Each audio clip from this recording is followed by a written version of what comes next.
ഈ ഒക്ടോബർ 19 ഒപ്പിട്ട ഈ ഗാസ പ്ലാൻ, ട്രംപിൻ്റെ ഗാസ പ്ലാൻ എന്ന് പറയുന്നത് വാസ്തവത്തിൽ ഒരു അമേരിക്കൻ പദ്ധതിയാണ്. 1917 ഈ ബാൽഫർ കരാർ, അതാണ് വാസ്തവത്തിൽ ഈ പലസ്തീൻ്റെ വിധി എതിരായി നിർണയിക്കാൻ തുടങ്ങിയത്. ഏതാണ്ട് ബാൽഫർ കരാറിന് തുല്യമാണ് ഈ 2025 ഒക്ടോബറിൽ വന്ന ഈ ട്രംപിൻ്റെ ഗാസ പദ്ധതി എന്ന് പറയുന്നത്. നമ്മളിത് രണ്ടിനും കാണേണ്ട കാര്യം, ഇത് പലസ്തീനുകാരുമായിട്ടുള്ള ഒരു ചർച്ചയുടെ ഫലമായിട്ടല്ല ഉണ്ടാക്കിപ്പെട്ടിട്ടുള്ളത്.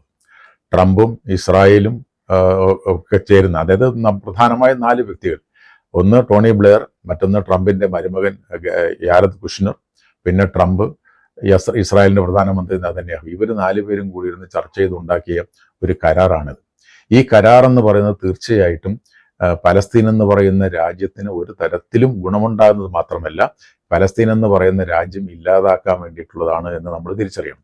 കാരണം എന്താണ് അങ്ങനെ സംഭവിക്കുന്ന കാര്യം? ഇതെന്ന് പറയുന്നത് ഈ ഇസ്രായേൽ പലസ്തീനിൽ നടത്തിക്കൊണ്ടിരിക്കുന്നത് സെറ്റിലർ കൊളോണിയലിസം എന്ന് പറയുന്ന ഒരു രാഷ്ട്രീയ സംവിധാനമാണ്. എന്താണ് സെറ്റിലർ കൊളോണിയലിസം?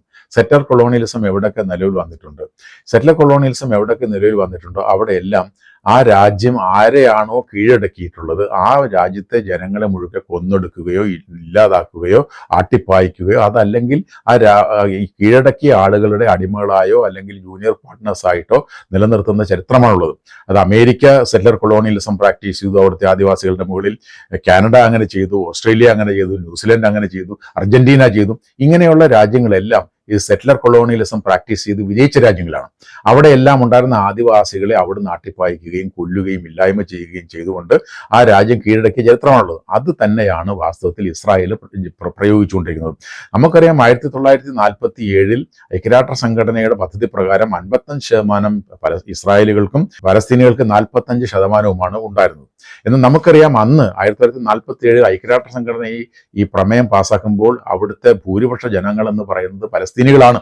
പക്ഷേ എന്നാൽ പോലും അതൊന്നും പരിഗണിക്കാതെ ബ്രിട്ടനും അമേരിക്കയ്ക്കും ഇസ്രായേൽ യഹൂദ വംശത്തോടുള്ള താല്പര്യം കൊണ്ട് മാത്രമാണ് ആ തരത്തിൽ വളരെ ജനാധിപത്യ വിരുദ്ധമായിട്ടുള്ള ഒരു തീരുമാനത്തിലേക്ക് അവരെത്തിയത്. എന്നിട്ട് നമുക്കറിയാം അന്ന് ഐക്യരാഷ്ട്ര സംഘടന കീഴിൽ ഈ പലസ്തീൻ എന്ന് പറഞ്ഞ പ്രദേശം ഐക്യരാഷ്ട്ര സംഘടന കീഴിലുള്ള മാൻഡേറ്റിന്റെ കീഴിൽ, മാൻഡേറ്റ് എന്ന് പറയുന്നത് ട്രസ്റ്റിഷിപ്പ് സിസ്റ്റം ആയി കഴിഞ്ഞു. പക്ഷേ എങ്കിലും ഒന്ന് ലീഗ് ഓഫ് നേഷൻസിന്റെ കീഴിലുള്ള മാൻഡേറ്റ് സിസ്റ്റത്തിന്റെ കീഴിലായിരുന്നു ബ്രിട്ടൻ ഉണ്ടായിരുന്നത്. ബ്രിട്ടന്റെ കീഴിൽ തന്നെ നിലനിന്നിരുന്നു. 1948 മെയ് മാസം 14 മാൻഡേറ്റ് കാലാവധി അവസാനിക്കുന്നത്. അതോടുകൂടിയിട്ട് ഈ യഹൂദ വിഭാഗത്തിന്റെ ജനങ്ങൾ ഈ പറഞ്ഞ സ്ഥലത്ത് ഇസ്രായേൽ എന്ന് പറയുന്ന രാഷ്ട്രം പ്രഖ്യാപിക്കായിരുന്നു, നമുക്ക് എല്ലാവർക്കും അറിയാം. പക്ഷേ അത് അംഗീകരിക്കാതിരുന്നത് കൊണ്ട് 1948 തന്നെ യുദ്ധം നടക്കുകയും അന്ന് തന്നെ നിരവധി 55% എന്ന സ്ഥലത്തു നിന്നും അത് 70% പ്രദേശങ്ങൾ കീഴടക്കുന്നതിലേക്ക് കാര്യങ്ങൾ വരികയും ചെയ്തു. അപ്പം ഞാൻ പറഞ്ഞു വരുന്നത് 1948 ഇസ്രായേൽ നടത്തിയ ഈ ആക്രമണത്തിന്റെ ഫലമായി തന്നെ 7 ലക്ഷം പലസ്തീനികൾ ആ രാജ്യം വിട്ടു പോകേണ്ടി വന്നു. 7 ലക്ഷം ജനങ്ങൾ പാലസ്തീൻ വിട്ടു പോകേണ്ടി വന്നു. 1948 മുതൽ 2023 ഒക്ടോബർ മാസം 7 ഈ സംഘർഷം ആരംഭിക്കുന്നതിന് മുൻപ് മാത്രം, അതായത് 1948 മുതൽ 2023 വരെ മാത്രം ഇസ്രായേൽ നടത്തിയ നരഹത്യയുടെ ഫലമായി ഏകദേശം 70,000 പലസ്തീനികൾ കൊല്ലപ്പെട്ടിരുന്നു. ഏകദേശം 70,000 പലസ്തീനികൾ കൊല്ലപ്പെട്ടിരുന്നു ഈ പറഞ്ഞ ഈ കാലത്തിനുള്ളിൽ. എന്ന് മാത്രമല്ല, ഗാസ എന്ന് പറയുന്ന പ്രദേശത്ത് നിരന്തരമായി നടത്തിക്കൊണ്ടിരിക്കുന്ന ആക്രമണങ്ങൾ, ബോംബാക്രമണങ്ങൾ, അത് കുട്ടികളെയും സ്ത്രീകളെയും മുതിർന്നവരെയും എന്നും യാതൊരുവിധ വ്യത്യാസവുമില്ലാതെ അവർ താമസിക്കുന്ന സ്ഥലങ്ങളിൽ നിന്ന് ആട്ടിപ്പായിക്കുക, അവരെ കൊല്ലുക, ബോംബിടുക, ഇത് നിരന്തരമായി നടത്തിക്കൊണ്ടിരുന്നത് ഫലമായിട്ടാണ് വാസ്തവത്തിൽ ഇതിനെതിരായിട്ടുള്ള പ്രതികരണം എന്ന നിലയ്ക്ക് ഹമാസ് ഇസ്രായേൽ കടന്നു കയറി ആക്രമണം നടത്തിയത് നമ്മൾ കാണണം. നമ്മൾ ഈ പലസ്തീൻ വിഷയം ചർച്ച ചെയ്യുമ്പോൾ ഒരു കാരണവശാലും നമ്മൾ മനസ്സിലാക്കേണ്ട ഏറ്റവും പ്രധാനപ്പെട്ട കാര്യം, ഇസ്രായേൽ പാലസ്തീൻ സംഘർഷം 2023 ഒക്ടോബർ മാസം 7 തുടങ്ങിയതല്ല.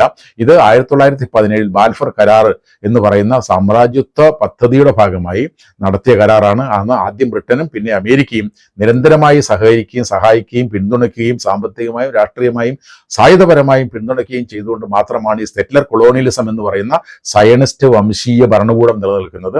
ആ സയനിസ്റ്റ് വംശീയ ഭരണകൂടം നിലനിൽക്കുന്നതിന്റെ ലക്ഷ്യമെന്ന് പറയുന്നത് പലസ്തീൻ എന്ന് പറയുന്ന പ്രദേശത്തെ പൂർണ്ണമായും ഇല്ലാതാക്കുക എന്നുള്ളതാണ്. അത് ഇപ്പോൾ അതിന്റെ ഫലമായിട്ട് അവരിപ്പോൾ ഏകദേശം 78% പ്രദേശങ്ങൾ ഈ പലസ്തീന്റെ 78% പ്രദേശങ്ങൾ കൈവശപ്പെടുത്തി വെച്ചിരിക്കുകയാണ്. വെറും 22% മാത്രമാണ് ഇപ്പോൾ പലസ്തീനികളുടെ കയ്യിലുള്ളത്. അത് ആ 22% പോലും നൽകില്ല എന്ന തരത്തിലേക്കാണ് ഈ സ്മോട്രിച്ചിനെ പോലെയുള്ള ആളുകൾ, പിന്നെ ബെഞ്ചമിൻ നെതന്യാഹുവിനെ പോലെ ആളുകൾ പറയുന്നത്. പലസ്തീൻ എന്ന് പറയുന്ന രാജ്യം സ്ഥാപിക്കുന്ന, അതായത് ഈ ട്രംപ് മുന്നോട്ട് വെച്ച പദ്ധതി അംഗീകരിച്ചതിന് ശേഷം നെതന്യാഹു ഇസ്രായേലി ജനങ്ങളോട് നടത്തിയ പ്രഖ്യാപനം പറഞ്ഞത് പലസ്തീൻ എന്ന് പറയുന്ന പ്രദേശം അംഗീകരിക്കുന്ന പ്രശ്നമേ ഇല്ല എന്നാണ്. അപ്പൊ ഞാൻ പറഞ്ഞു വരുന്നത്, ഈ പറഞ്ഞ തരത്തിൽ ഈ സെറ്റ്ലർ കൊളോണിയലിസം എന്ന രാഷ്ട്രീയ പദ്ധതി ഇസ്രായേൽ നടപ്പിലാക്കുകയും അതൊരു സയനിസ്റ്റ് പദ്ധതിയാണ്. ആ സയനിസ്റ്റ് പദ്ധതിയെ അമേരിക്ക ഇപ്പോൾ പൂർണ്ണമായും പിന്തുണച്ചുകൊണ്ടിരിക്കുകയാണ്. അതുകൊണ്ടാണ് എല്ലാം ഈ പിന്നെ ഹമാസ് ആയുധം പിൻവലിക്കണം, ഹമാസിന് യാതൊരു പങ്കാളിത്തവും കൊടുക്കില്ല, പലസ്തീൻ അതോറിറ്റിക്ക് പോലും പങ്കാളിത്തം കൊടുക്കില്ല, ഈ ഇസ്രായേൽ പറയുന്ന രാജ്യങ്ങൾ മാത്രം ഈ പദ്ധതിയിൽ പങ്കെടുക്കും എന്നൊക്കെ പറഞ്ഞാൽ അതിന്റെ അർത്ഥം എന്താണ് എന്ന് മാത്രമാണോ? ഈ ഇസ്രായേൽ എന്ന് പറയുന്ന സയനിസ്റ്റ് രാജ്യത്തെ എല്ലാ തരത്തിലും ആയുധം കൊടുത്തും സമ്പത്ത് കൊടുത്തും പിന്നെ രാഷ്ട്രീയ പിന്തുണ കൊടുത്തും സഹായിക്കുന്ന ഏറ്റവും വലിയ ഈ സയനിസ്റ്റുകൾക്ക് അനുകൂലമായ നേതാവാണ് ട്രംപ്. അങ്ങനെയുള്ള ട്രംപിന്റെ നേതൃത്വത്തിൽ ഒരു ഭരണകൂടം കൂടി, ഒരു ഭരണസമിതി കൂടി സ്ഥാപിച്ചുകൊണ്ടാണ് ഇവിടെ സമാധാനം കൊണ്ടുവരാൻ ശ്രമിക്കുന്നത്. അങ്ങനെ സമാധാനം കൊണ്ടുവരും. ഇത് നമ്മൾ ഈ കോഴിയെ പിന്നെ സംരക്ഷിക്കാൻ കുറുക്കനെ ഏൽപ്പിക്കുന്ന പോലെ വളരെ അപകടകരമായ ക്രമേണ ഈ പലസ്തീൻ എന്ന് പറയുന്ന രാജ്യത്തെ ഇല്ലാതാക്കാൻ വേണ്ടിയിട്ടുള്ള ഗൂഢ പദ്ധതിയാണ് വാസ്തവത്തിൽ ട്രംപ് അവതരിപ്പിച്ചിരിക്കുന്ന ഈ 20 ദിന ഗാസ പദ്ധതി.